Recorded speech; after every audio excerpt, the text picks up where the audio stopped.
Good morning. My name is Susan. I am your host today for Soul School Network on Sunday, April the 13th, 2025. And welcome to those of you who are listening through our YouTube recording, and we hope to see you live at some point. We welcome your feedback, your suggestions for speakers, for conversations. We're open and we're growing our community in such a way that I think we can feel close and comfortable around some of the topics of the day that are of concern. And of course, every second Sunday we have open mic, and the other Sunday, then we have a speaker. So this is open mic, and we can talk about what's really going on. We can talk about whatever it is that you like. But what we first like to do is to start with a grounding meditation so that we can let go of our busy minds, the busy morning, evening, whatever, wherever it is where you are, and come together. So I'll turn that over to you, Koryanka, if I may. Sure, let's start with a grounded meditation. I want to invite you to first soften your gaze or close your eyes if that feels good to you.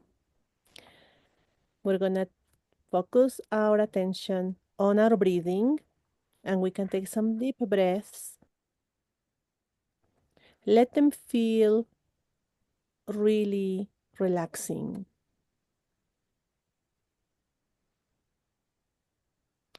And we'll start now scanning our bodies for any tension there might be, starting at the head. We'll just observe without making any meaning out of it. Scan the crown of your head, the back of your head. You can scan your face, your neck, your shoulders. One arm and then the other, all the way down to your hands.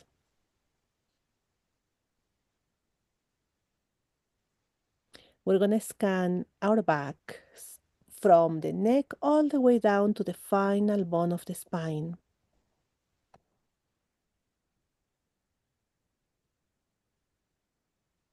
You can focus your attention now on your chest and your abdomen. Are there any sensations so far, any muscle tension? Just observe for now. Continue scanning your body. We'll continue with the right leg and foot and your left leg and foot after that.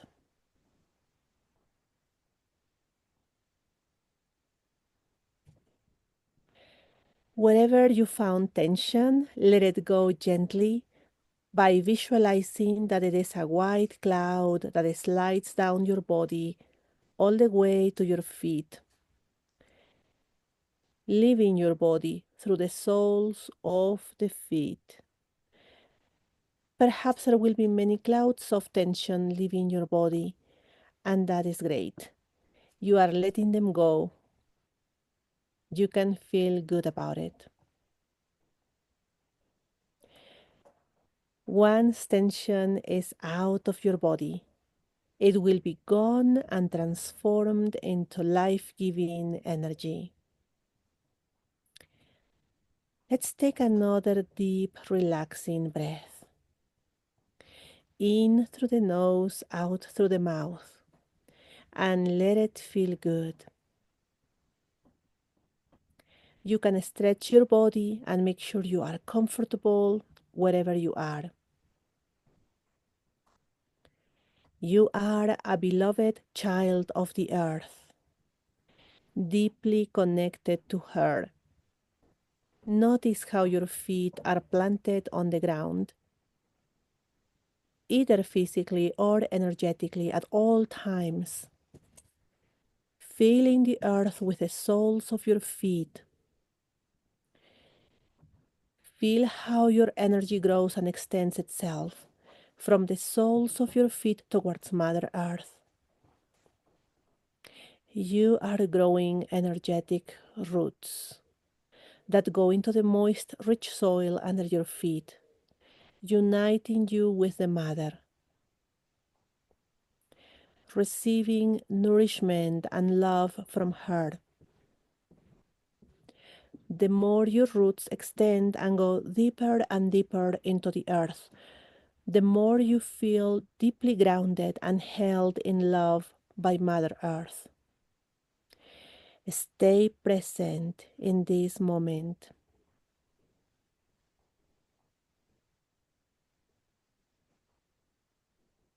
Remain grounded and present in this moment.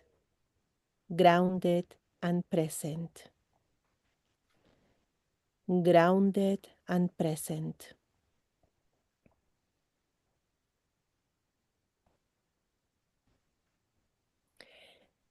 You can gently go back to your breathing. In through the nose, out through the mouth.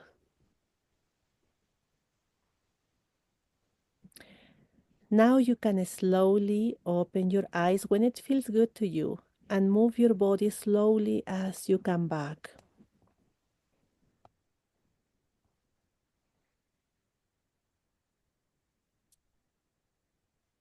Yes, now we are ready to start. Thank you, Koryanka. That was lovely. Perfect, just what I needed. Um, yeah, so, well, Sean, I'm going to put you on the spot for a moment because we don't know each other. Hi, Sean. Nice to meet you. Please, maybe tell us a little bit about you. Well, the most immediate thing is I'm currently caring for a little chihuahua who just had surgery, so he's keeping me in the present, but also I might be a little divided here and there. Um, and my girlfriend is traveling for family obligations, so normally there would be two of us keeping an eye on him, but it's just me. I'm a comedian, a stoner comedian living in New York City, and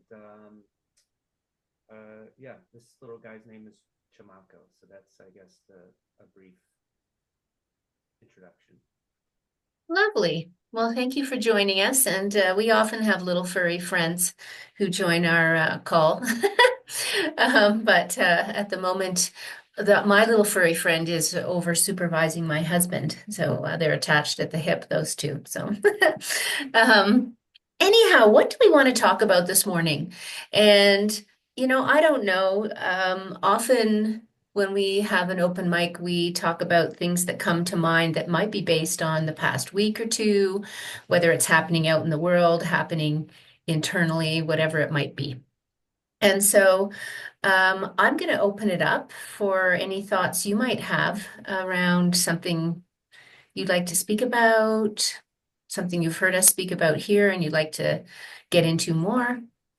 I open it up to you before I give you any of my ideas.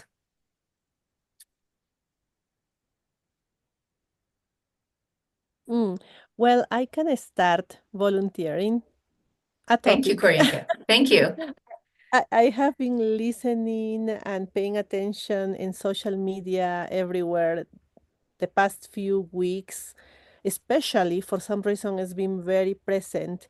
Artificial intelligence. That conversation is everywhere, but specifically where it has been concerning to me is that people in the spiritual community, some spiritual teachers and guides even, have been doing this thing of asking artificial intelligence questions that are very philosophical, spiritual, deep, and then they have been posting what this artificial intelligence has responded to them. And the concern for me has been around the motivation to start with. Why are they doing that?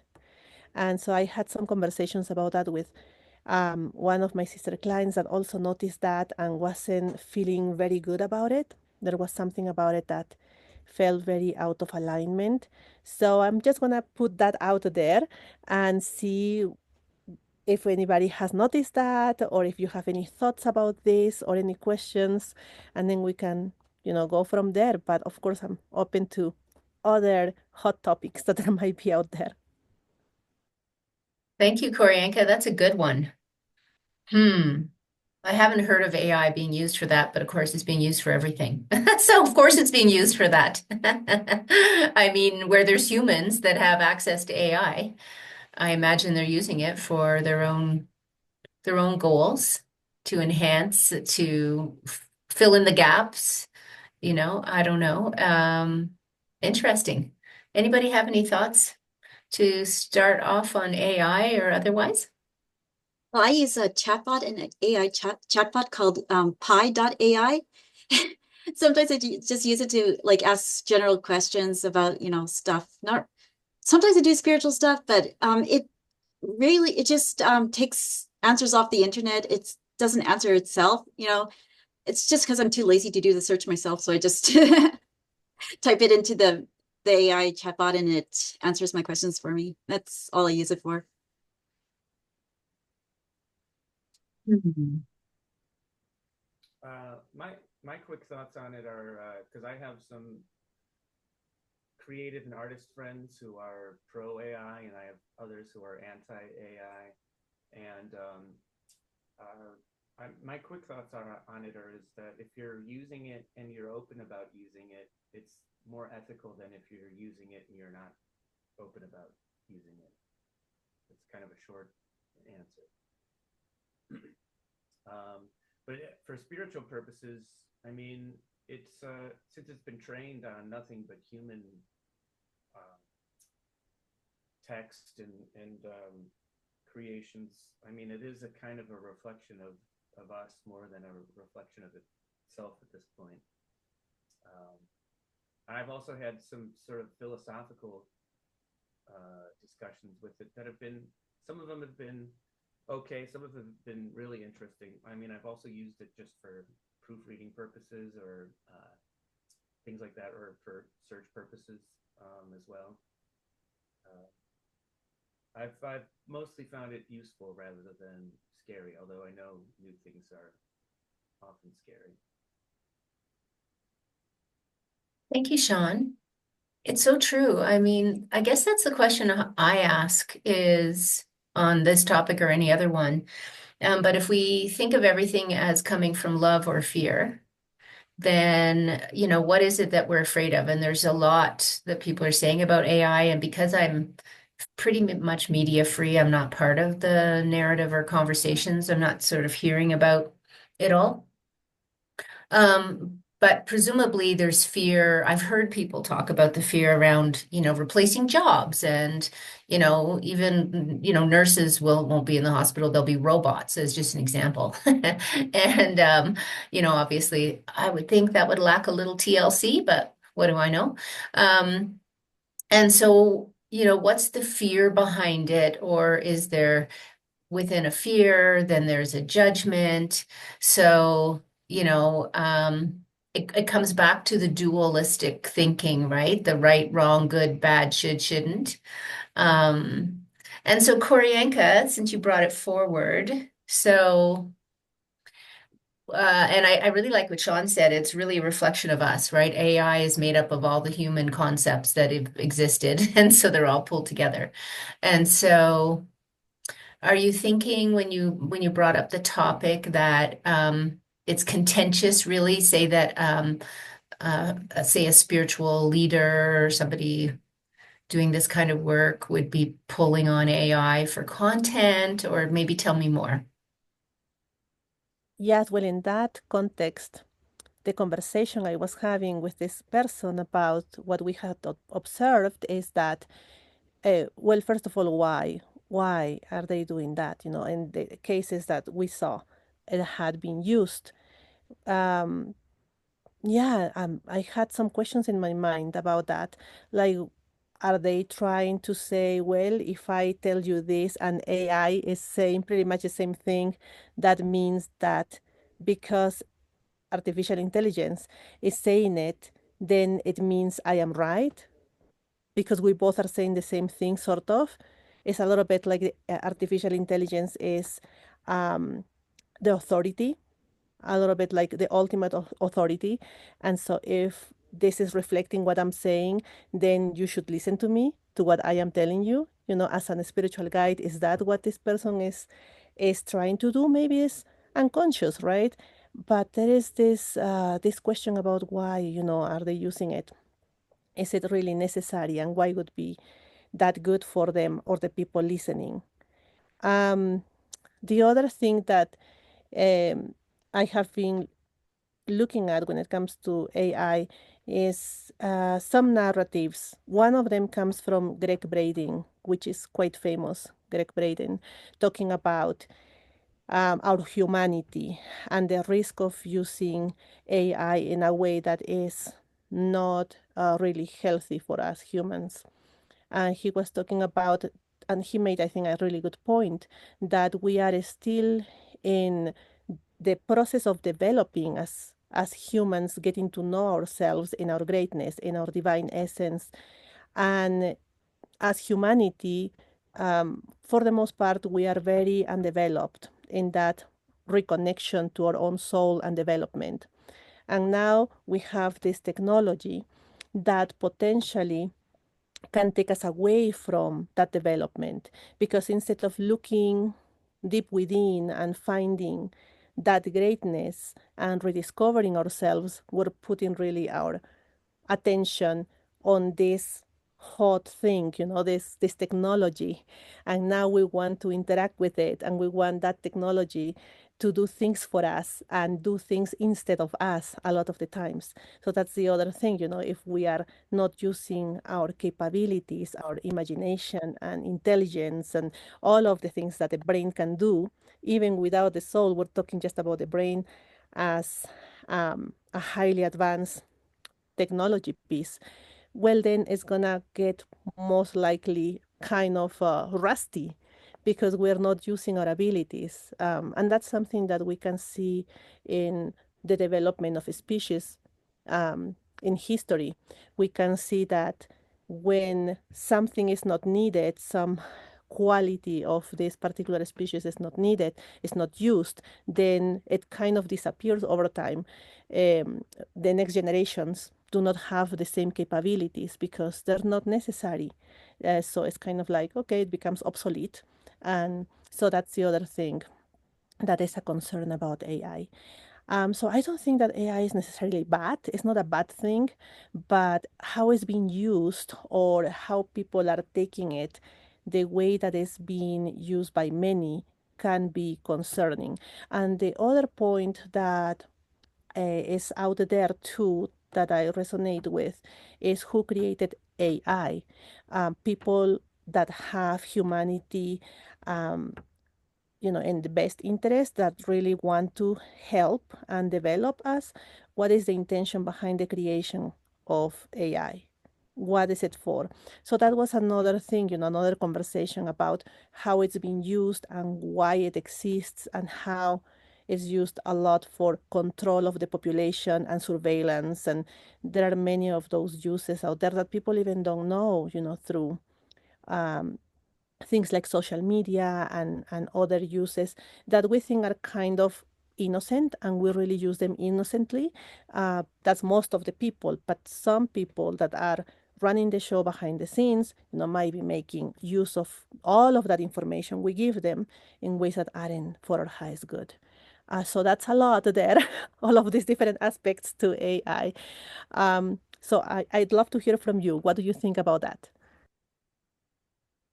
I love listening. Thank you, Orianka. I love listening to Greg Braden as well. And when you were talking about what he was saying about AI and where we're at, and people being more detached, and that to me is something that is even present now, because there's almost this sense of lack of community.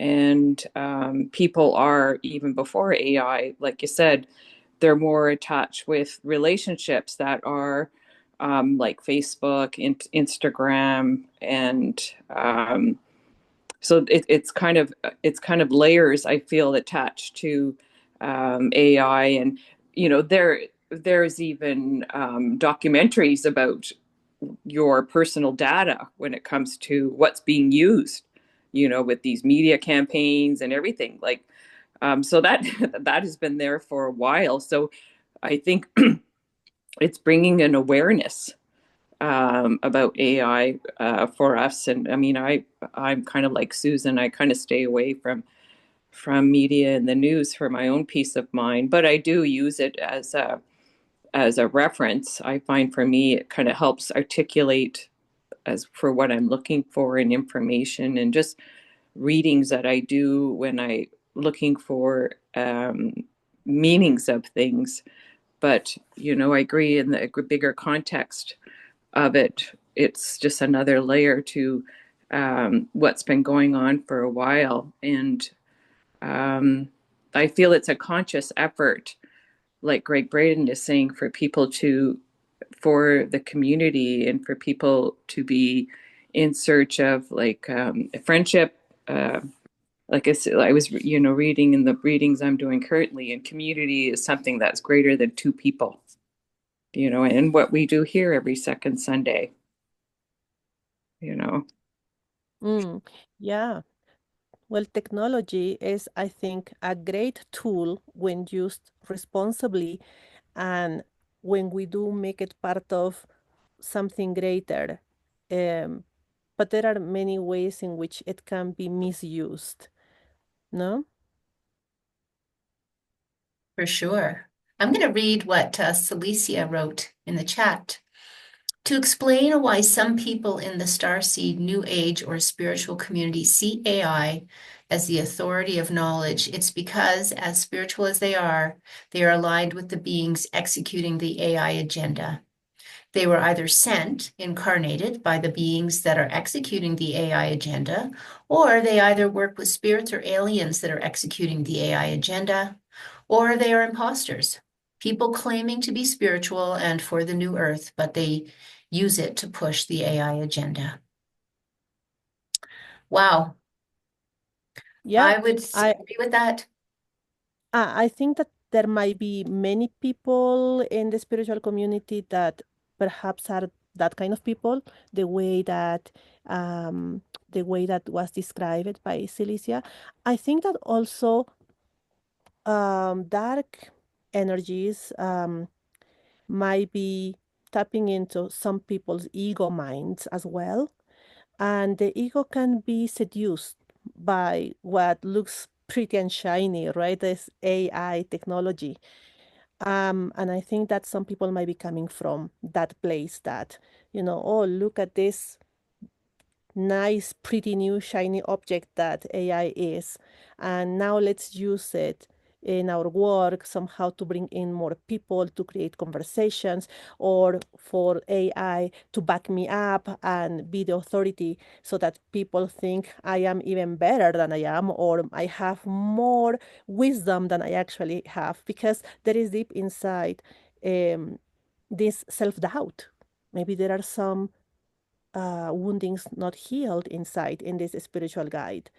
And even though she has a big following, she might feel the need to have this semi-god authority AI to back her up in front of the people. So true, Koryanka, and everything that's been said. I'm thinking about that it lacks heart, right? And there's, the reason I say that is a friend of mine was organizing a GoFundMe campaign fairly recently, and she asked her team about the message. So she wrote a whole message for her GoFundMe. Then she gave it to the team, and the team picked it apart, changed it around, rewrote it, put it into AI. She got 1,000 versions of her message, and at the end of the day, she wrote her own message, like, because it came from her heart, like it came from her. It was her mind, it was her experience, it was whatever made her, in that moment, and therefore her message. And I really respected that after all the feedback. The ego mind could get, oh, my message is terrible. I need AI to clean it up, straighten it up, make it fun, exciting, have all the buzzwords. I don't know, all the reasons people use AI. And she didn't. And so I'm really proud of her for that. And because it didn't speak from her heart. And so if I think about emotional intelligence, EQ, IQ, and then artificial intelligence, isn't it just a sign of the time that we're in, really, where it's kind of like the pandemic. Like there's so many things to be, so many illusions, so many rabbit holes to go down, so many things to be distracted by, basically, deluded by, I would say. And to me, this is just another thing of the changing time we're in. It's more evidence of the control that we're under as humanity, and therefore, what do we do with that? What do we do with that feeling of whether something should or shouldn't be, or is good for us or isn't good for us? What do we do with that feeling? And it seems like there's a lot of anger these days around all these things that are going on in our world, and AI, is one of them, and there's so many other things. Yeah, and so what Celicia wrote, a lot of people would think Celicia is nuts. But I don't, of course, Oh, and that's why I'm here. But, oh, talking about aliens and agendas and all that, I would say the masses are not thinking about this. Don't think that there's any of these influences that we're under. It would be a stretch even for people to think about the elite and about there being an agenda for humanity right now. Um, and so to talk about it going beyond, just humanity would, for some people, be very challenging. And I can understand that too. So what do we do with it, when these things worry us, when we think something's wrong, we're out of control, what do we do with those feelings? And we're really witnessing all over the world what people do with their feelings. And it's not pretty what people are doing oh, with a yeah. lot of their feelings. There are so many polarizing topics around the world these days. And we know AI is one of those big, big ones. And there are also the political, socio-economical issues. But I believe that, well, and at the personal level, being more mindful, more conscious of how we how we use these technologies, or what we say yes to and to what degree and the how. Like, we need to be very responsible about that. I think these days, rather than just simply believing everything we're told out there, everything we're told to do with these things, that we need to really reflect on that and take our time to make decisions about that. I have been as careful as possible with this AI technology, and I am, in a creative process that requires writing text, large amounts of text, and next thing is going to be images. I will also have to think about that. Well, I'm using AI, for instance, for correcting grammar and expression because I am second language in English. So I want to use it in that way. And that's pretty much about it. I don't want to be asking questions to AI when for those answers I go into ceremony. I go into ceremony and I am asking those important questions, and I trust my spirit guides, and I trust that there is plenty of wisdom in the universe that I can tap into if I am willing to put in the work and have the peaceful time and the sacred space to do it. And so I don't really think that I need AI for that. I think I will get really better, really amazing answers and very true answers from ceremonies. Um, Also with the images, I have been also seeing that there are very pretty images done with AI, but also images that often change the image of the person in the center of it all so much that they are now a totally different version of themselves. They're not truly themselves. So that's not something I really wish to do myself. So a little bit of AI in creation of images, I don't think it's a bad thing, but I just want to make sure that I don't go all in and it ends up being something completely different from what I am envisioning. Now, when it comes to the global community, what do we do with stuff like this? I think that we need to do a lot of prayer and a lot of intentional envisioning of really positive outcomes for humanity, to be very patient with our fellow human beings, our neighbors, our friends, when it comes to their belief systems and what they're doing, because at the end of the day, every person needs to make their own decisions, and we cannot make them for them. We cannot force anybody, neither to listen to us and understand things like what Celicia was talking about in the text message that she sent us, right? About all of the unseen forces and intentions of certain groups of people, and people also and beings out there. If people don't see it, they don't see it. They won't. And we cannot do anything to make them believe that this is happening.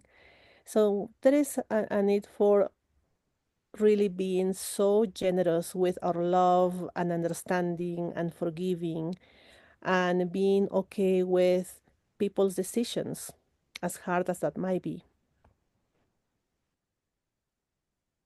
Indeed, the COVID matter taught us to love people for who they are and not their decisions, or at least that's what it taught me.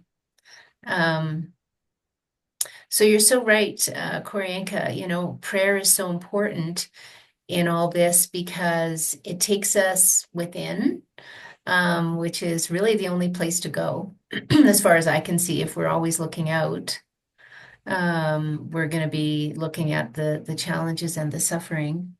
And I wonder if we agree that being a victim doesn't serve us, then we really need to think long and deeply about what's happening in the world. And I guess in my mind anyway, think about, if we think life is here for us, then life is here to wake up humanity, to grow our consciousness. If the end game goal is to become Christed, if you will, to release the ego, to, rise up into our highest possibility, then would we have to agree then that this orchestration is a divine one, despite appearances? That it's for our own discernment around AI or any other thing that we choose to go with, to be with, to support. I don't like to be a victim because it doesn't put me in a position of power, of strength. And it seems like this is where the practice of prayer and meditation and other practices really build us up, to be a positive voice in the face of these challenges. AI just being one of them, as I can see it, a tool, and also being used for sinister reasons, no doubt, in my mind. Anyway, enough from me. Who has some thoughts on this or other things they'd like to talk about? I think that really ties it in nicely with what you've said about illusions, Susan and Koryanka, about our own and mindfulness, how it just, with the AI, is just pushing us for our own individual consciousness, for authenticity and truth. And just that being a daily, from when you wake up in the morning, with your prayers, meditation, or how you interact with others, and then everyone, with it, everyone collectively, with the polarity of what's going on in our world, is raising their individual consciousness for what is with the AI. And like you're saying, it's really not from the heart. Just makes us reflect more individually about the authenticity and just living our life, which is from the heart in our own truth. Beautifully said, Julie. And isn't that the thing? Artificial versus authentic, right? I mean, authenticity, and how challenging is it to be authentic? Especially some of the things we think about that maybe others don't jive with. Celicia has written, I learned that during COVID too, that everyone is a unique individual on their own unique path of evolution. Not everyone's choices and decisions are going to align. Well, isn't that 150% true. Um, Goodness, we wouldn't have the war and the trouble and the everything, that's going on. And I think we might agree that everything needs to be dismantled. It wasn't sustainable. A lot of things are built on false premises and illusions. And so things do need to be taken down, and it's a scary time for people. I understand that. And so I don't want it to sound like a spiritual bypass to say go within, do your inner work, and I don't know anything else to do. I don't feel like I have much power over anything else than that right now. It feels like a board game. Michael and I often talk about, it's a combination of Monopoly, Risk, and Life. Those board games all mixed together. And it does appear to be like that. And you can be like the hamster on the wheel going around and waiting to, get go or go to jail or whatever it is. Monopoly, like you're going around and around and around. And you can really be spinning and confused and upset by it, or you step off of that and you do your inner work. And I really love some of the talks we've had lately. It's given me fuel and thoughts for new paths to explore. Some of our speakers have spoken about things that were new to me. And so keeps it exciting and new and other things to think about to evolve. Yeah. With that with that board game analogy, it's also, life is sometimes one step forward and two steps back, or two steps forward and one step back. So with this spiritual person, authority figure who's using AI for things, this might end up being a mistake that they learn from. It's not necessarily their new absolute truth. You know what I mean? So life is a experiment. So they may find out that this was not the right move for them, and they might revert back to what they've been doing previously. So we also sort of just don't know. You're right, Sean. It's the don't know part, right? Embracing the don't know mind. We don't know.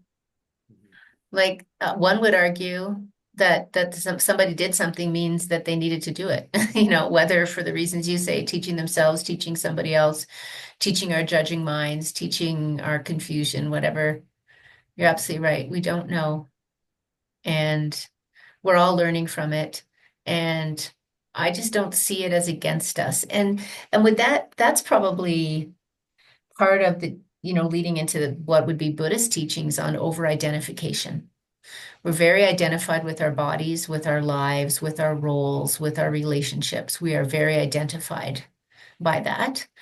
And that's not condemning in any way. That's how we're wired.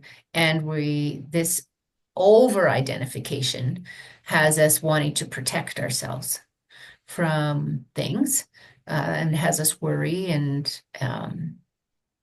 it's the way the ego mind works. It's not anybody that can't relate, I'm sure, on some level. And I've been thinking about over-identification. We had an incident this week when we were traveling home in the airport, and we were delayed for hours because they said that we needed a medical certificate that we didn't have. And we were calm at first, and then we weren't as calm, and then eventually became angry. And the mind was, working on, and then this will happen, and then this will happen, and then this will happen. The fallout of, and if we don't get this flight, then this happens, and this happens, and this happens. And it was a difficult experience, and some anger rose up through it. And the thing about anger for me anyway is to move out of it as quickly as possible, which we were able to do, but also not to condemn yourself for getting angry. But the feeling of dealing with people who don't seemingly know what they're talking about. And really, though, it comes down to the lack of control. You can't change it. You can't fix it. You can't and so you're starting to feel helpless and hopeless. And so all the ways the mind, makes you suffer, made me suffer. And it felt like by being a little angry, it makes you feel like you're in control. And also, it had me say things that needed to be said. That otherwise I'm more passive and quiet and calm. And then it was like, absolutely not now. Now you're going to have to hear what I have to say. And it wasn't an easy experience, but I think about all the ways of people in the world right now are feeling out of control. There are so many things happening that they have no control over. So anger makes them feel like they have some control. And I know that it helped me in some way the other day. So I don't know what you're witnessing out there in terms of people's reactions to life experiences, but at the same time, we don't want to be like a ping pong ball, bing, bing, bing, flicking off here, bouncing off there.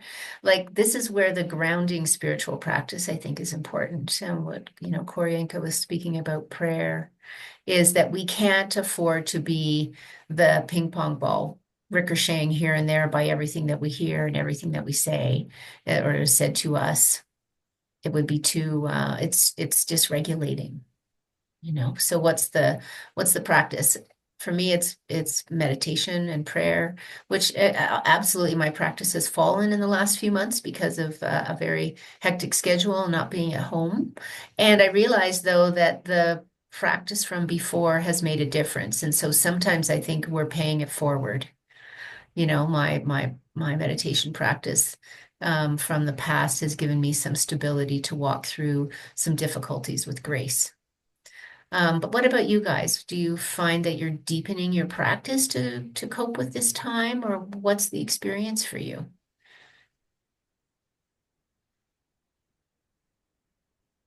I can volunteer speaking about that. I think Sean wants to start. Do Oh, you want to yeah. start? I have something quick to say. My girlfriend and I will have multiple, frequent conversations about how the best we can do for ourselves is take care of ourselves and each other, because then we'll be best able to handle situations and even be there for people who aren't in a place where they're not feeling as confident or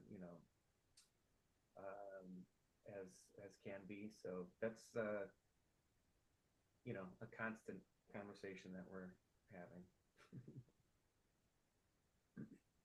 Smart.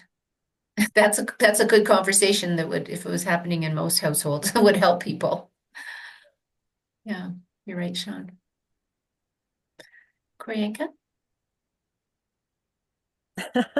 What was the question again? I just had something and I lost it.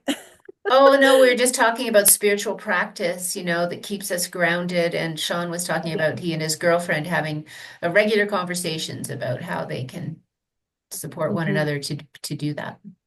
Yes, spiritual practices. Well, the way I see it, we were born for these times, so I don't see it as a negative thing. I think that as humanity, we're going through huge tests and going through this process of evolution. Some call it giving birth to the new earth. I think that's very accurate because if you think about giving birth, there is plenty of pain, it's ugly, it's scary, it's all of those things, high levels of emotionality. So we are dealing with a lot of that, and we're just not even in the midst of it. I think we're kind of building up to that. But I think that we chose to incarnate at this time and be on the earth for a reason. Is because we are called to support these changes and that it's all for the better at the end of the day. It's interesting to me how darkness can create case scenarios for us, hoping that we're going to fail, that we're going to end up having a hard time and end up failing. But in reality, when we are doing our homework and we're mindfully going through the tests and we surpass the test, we grow stronger and we actually become more in our power in our divine essence. We become more the humans in divine light that we wish to be. And that is kind of a gift from darkness. I believe that we can turn everything around and it ends up being something in our favor, in, really for the divine light to shine through.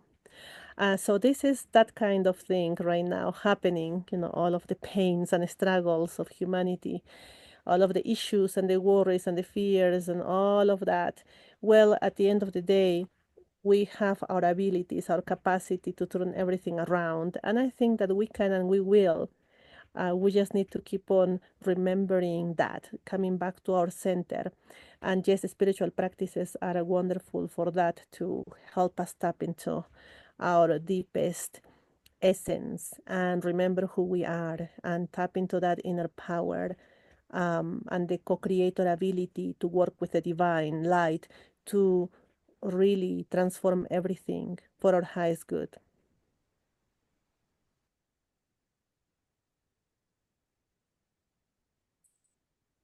Yeah, I take a deep breath and listen to those words, Koryanka.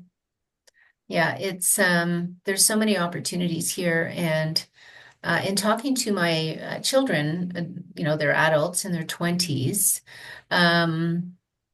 It's interesting how they get this spiritual food, how they're working with the energies, and it feels different than, say, my friends, how they're going about it. And so what they're even exposed to on social media and, listening to Gabor Mate. And so, finding their own way to find peace in the face of what feels like a lot of adversity, because of all the changes happening and so on. Um, and so I've come to see that, they aren't perhaps having a practice the same way I would see a practice. And yet, that's part of the changing times we're in, right? There's so many ways to do things. And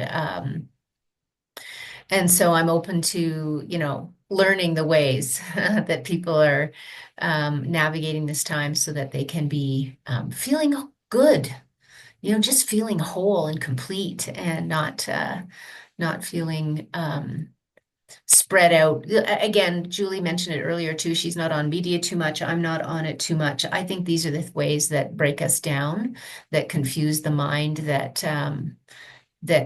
deplete our energy. How do we not deplete our energy? And I think one way is to not be on too much social media, because I find it depletes energy. And I'm sure there's other things too, right? Eating well, exercise.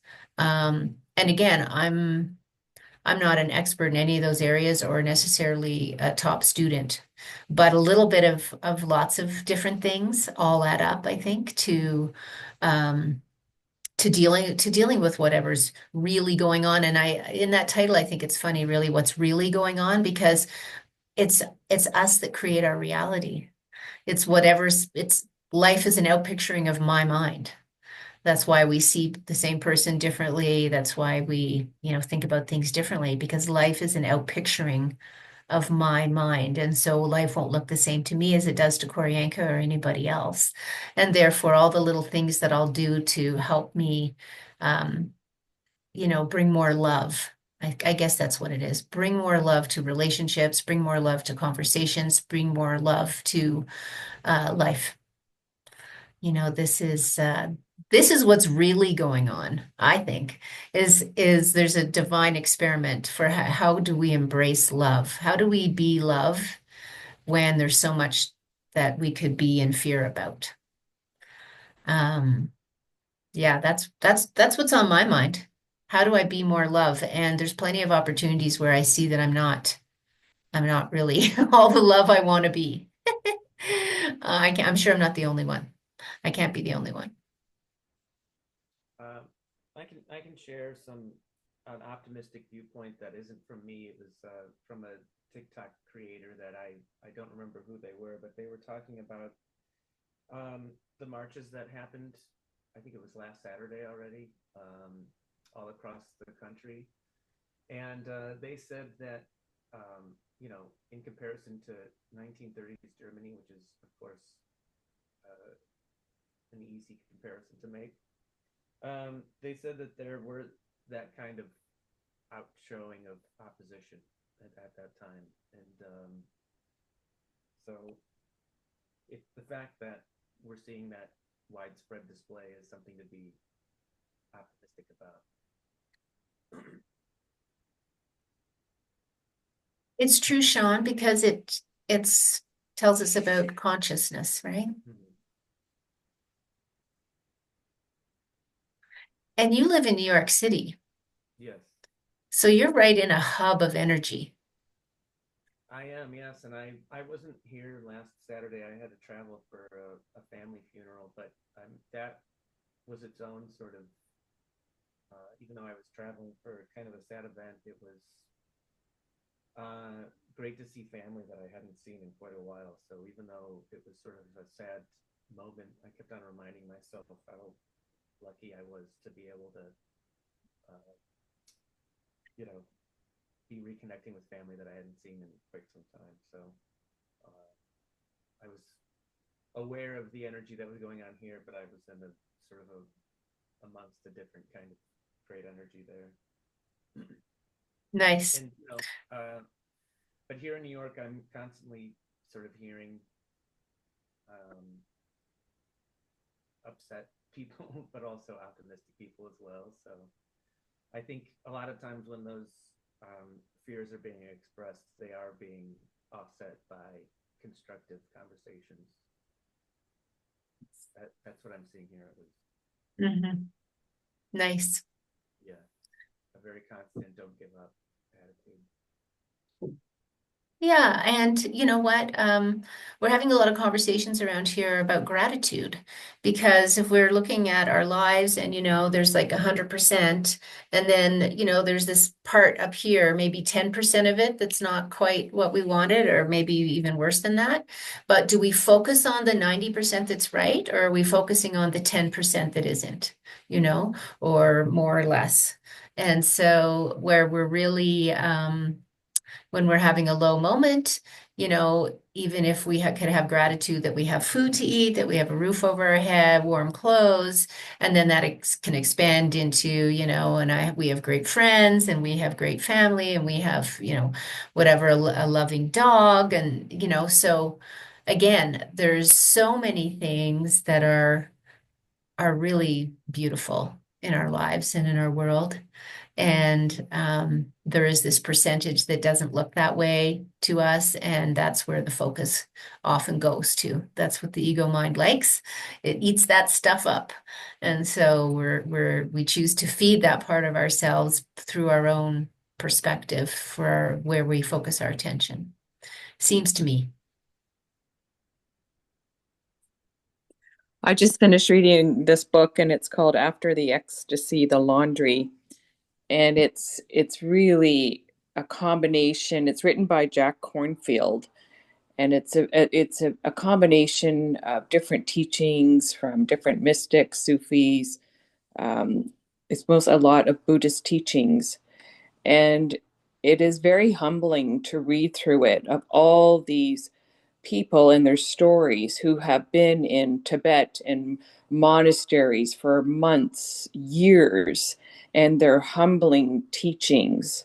And like I feel it gave me so much wisdom in reading this book in the mornings. And I felt, I could have spent 10 grand and went to one of these for 6 months. And it's just the different perspectives of all of these enlightened masters, which is our way of living really every day, and the choices and our intentions.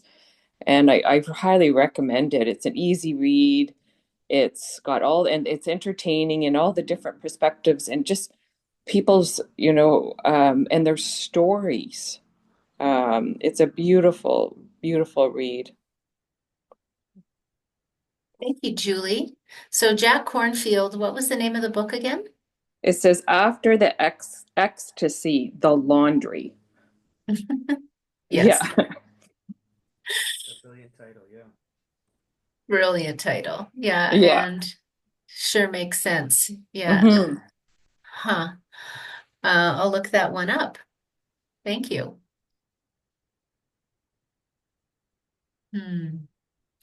Okay, so anything else we'd like to talk about? We're coming 4 minutes to the hour.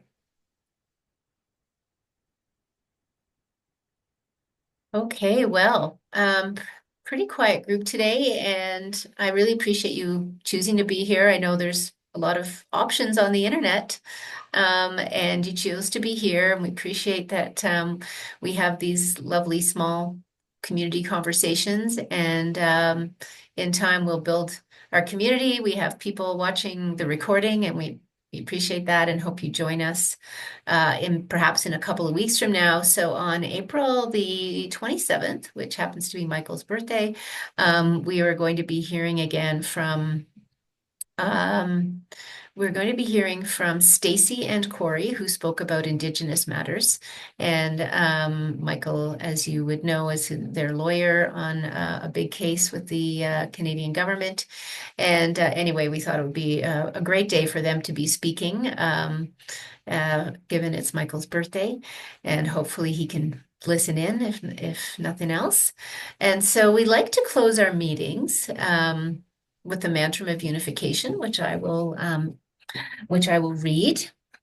And so I'll invite you to lower your gaze if you wish, close your eyes, and just hear my words. The mantra of unification. The souls of all are one, and I am one with them. I seek to love, not hate. I seek to serve and not exact due service. I seek to heal, not hurt. Let pain bring due reward of light and love.